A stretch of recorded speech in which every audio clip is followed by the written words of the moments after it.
Ce segment de La Clique vous est présenté par Alex Leclerc. À l'occasion de la sortie du film Tu te souviendras de moi le 20 mars prochain, j'ai rencontré ici au Bonne Entente Éric Tessier, le réalisateur, et les acteurs Rémi Girard, Julie Le Breton et Karel Tremblay.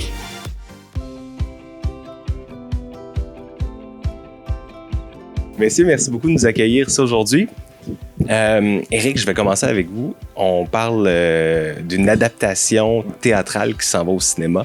La ligne, elle est où entre ce qui se fait au théâtre puis le créatif qui vient après à la télé? Ouais, c'est une bonne question. Écoute, c'est deux médiums complètement différents quand même. On n'a pas les mêmes outils pour raconter l'histoire qu'on a à raconter. Moi, je suis parti du texte et je dois dire que le texte de François était quand même déjà un peu proche du cinéma dans le sens que c'était pas un monologue, là. C'était des comédiens sur scène qui racontaient une histoire, puis tu avais une succession de scènes et tout. Donc déjà, ça s'approche. Je me suis beaucoup impliqué à incarner ce qui était souvent évoqué dans le texte du théâtre.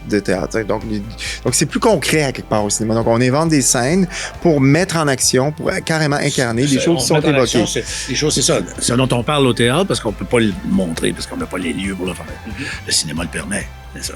Donc, à partir de là, lorsqu'on voit le scénario arriver, sachant que c'est une pièce puis un personnage qui existait déjà, comment on fait pour le recréer? Moi, c'est le scénario. OK. Je lis. Quand j'ai fait Il pleuvait des oiseaux, j'ai lu le roman après. OK. Après le tournage. Parce que ce que j'ai comme matériel, mon histoire, c'est le scénario qui la raconte. OK. Et ça me préoccupe pas que quelqu'un l'ait joué avant ou que ça a été joué ou pas. Parce que je sais que ce que j'ai devant moi, c'est nouveau, c'est une adaptation, ça s'est jamais fait. Et puis c'est cette histoire-là qu'on va raconter. Tu veux pas te contaminer. Non. C'est ça. Tu veux pas te faire je vais avoir contaminer. l'esprit clair pour jouer ce que je lis, l'histoire que je lis. Ouais, ça, c'est très important pour moi. On parle de l'histoire d'Édouard qui commence à perdre la mémoire. Éventuellement, il y a un pan de sa vie qui a décidé lui-même d'effacer, qui va remonter à travers tout ça. Jouer quelqu'un qui commence à perdre la mémoire, comment on fait ça? Ça prend beaucoup de mémoire, d'abord.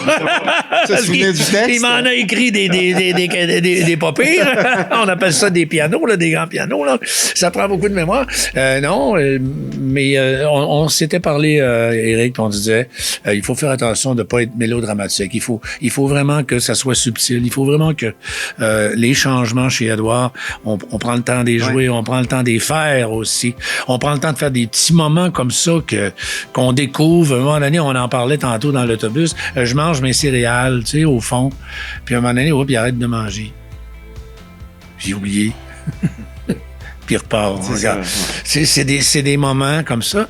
Mais une chose que j'ai apprise, par exemple, puis ça aussi, quand on cherchait les lieux où on allait tourner, derrière le CHSLD, à la fin, on est allé dans un endroit à Montréal où ils sont vraiment spécialisés dans cette maladie-là.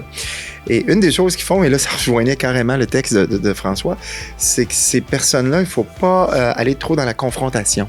Présentement, sont plus... si le patient passe sur un petit peu un délire, on va quasiment l'accompagner là-dedans. On va pas essayer de lui dire « Non, c'est pas... T'es ici, c'est pas vrai ce que tu vois. » Donc, on accompagne. Puis un peu, c'est ça ce qui se passe avec Bérénice. C'est que Bérénice, elle décide d'accompagner Édouard là-dedans. Et dès le moment où elle fait ça, tout à coup, il s'ouvre. Puis ça devient presque plaisant, tu comprends? Puis elle aussi, elle s'ouvre. Puis elle aussi. Donc, elle est capable de mettre en mots ce qui l'empêchait de vivre de façon heureuse avant. Ouais. Karel, t'es une jeune fille dans le film. T'es une fille qui a l'air de s'en aller un peu trop, on ne sait trop où. T'as l'air d'errer finalement un petit peu, puis du jour au lendemain, arrive une responsabilité sur tes épaules. Il y a un peu une question de famille, de vie finalement qu'Édouard avait mis de côté. Puis comment toi tu vas faire réveiller ça en lui? Ouais, comme tu l'as dit, je pense qu'il confond un peu mon personnage avec sa fille.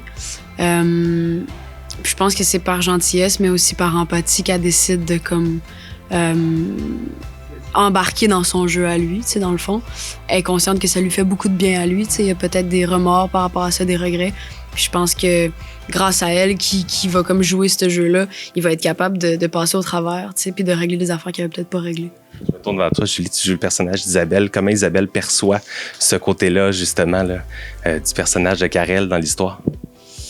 C'est sûr que pour Isabelle, la venue de Bérénice est un peu une bénédiction parce qu'elle a déresponsabilise d'Édouard. Elle a enfin quelqu'un qui peut s'occuper de lui.